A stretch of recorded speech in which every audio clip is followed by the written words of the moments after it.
نوازتا تو اللہ تبارک و تعالیٰ فرماتے ہیں کہ اے میرے بندے، میں تو احکم الحاکمین ہوں، میں تو رب العالمین ہوں، میں تو بادشاہوں کا بادشاہ ہوں، میں تو رب العالمین ہوں، پورے جہان کا میں سردار ہوں۔ تو اگر میرے حکم کو بندہ مانتا ہے تو پھر اس کے بعد میں اس کو انعام کیوں نہ دوں؟ تو اللہ تبارک و تعالیٰ اسی انعام کے صدقے توفیل ہمیں اور آپ کو عید کا خوشی والا دن میسر فرمایا، اور صرف خوشی والا دن میسر نہیں فرمایا۔ آپ کو معلوم ہوگا جیسا کہ اللہ تبارک و تعالیٰ فرماتے ہیں، اے میرے پیارے بندے، اے میرے پیارے بندے، تم نے میرے حکم کو مانا، میں نے روزے رکھنے کا حکم دیا، تم نے رمضان کے پورے روزے بھی رکھے، میں تراویح پڑھنے کا حکم دیا، تم نماز میں عشاء کے بعد تراویح بھی پڑھے۔ پھر اس کے بعد اللہ فرماتے ہیں جب تم نے روزہ رکھا اور تراویح پڑھی، میرے حکم کی تعمیل کی، میرے حکم کو مان کر اپنی زندگی کو گزارا، ایک مہینہ اپنی نفسانی خواہشات سے بھی رکے رہے، یعنی جس چیز کو میں نے چھوڑنے کا حکم دیا تم ان چیزوں کو چھوڑے رہے، جس چیز کو میں نے کرنے کا حکم دیا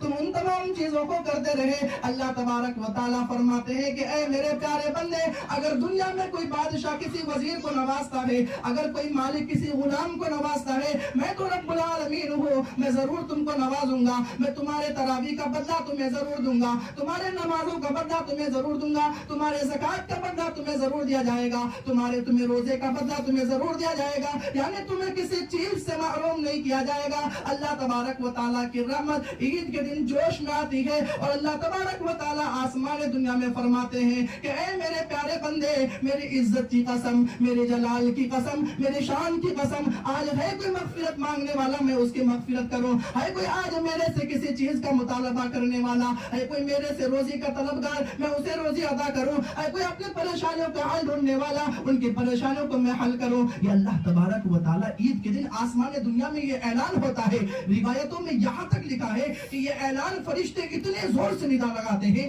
اتنے زور کی آواز لگاتے ہیں کہ آسمان کی دنیا میں یہ روز اتنی آواز لگتی ہے کہ یہ انسان اور جنات کے علاوہ تمام مخلوقات کے کانوں میں یہ آواز پہنچتی ہے۔ تو اس لیے میرے بھائیوں، یہ آواز حدیث پاک کے ذریعے سے ہمیں اور آپ کو پہنچ گیا۔ اس وجہ سے اللہ نے جو وعدہ ہم سے کیا ہے، مغفرت کا وعدہ، الحمدللہ اب عید کا دن ہو گیا اور روزے بھی مکمل ہو گئے۔ اللہ ہماری اور آپ کی مغفرت فرما دے۔ ایک گزارش میں آپ سے کروں گا کہ اب نمازوں کی پابندی کریں۔ جس طریقے سے اپنے آپ کو رمضان مبارک کے پاک مہینے میں اپنے عبادت میں لگایا ہے، تراویح میں لگایا ہے، فرض نمازوں کو ادا کرنے میں لگایا ہے، بندوں کو عبادت کرنے، اور پھر اس کے بعد ایک دوسرے سے پیار محبت الفت کے ساتھ زندگی ہم نے گزارا ہے، دعا کیجئے کہ اللہ تبارک و تعالیٰ اس سال کی رمضان کے مہینے کے صدقے توفیل ہمارے 11 مہینے کو بنا دے، پوری زندگی کے ہمارے قبول فرمائے، اور پوری زندگی کے اندر نیک صالح زندگی گزارنے کی اللہ توفیق عطا فرمائے۔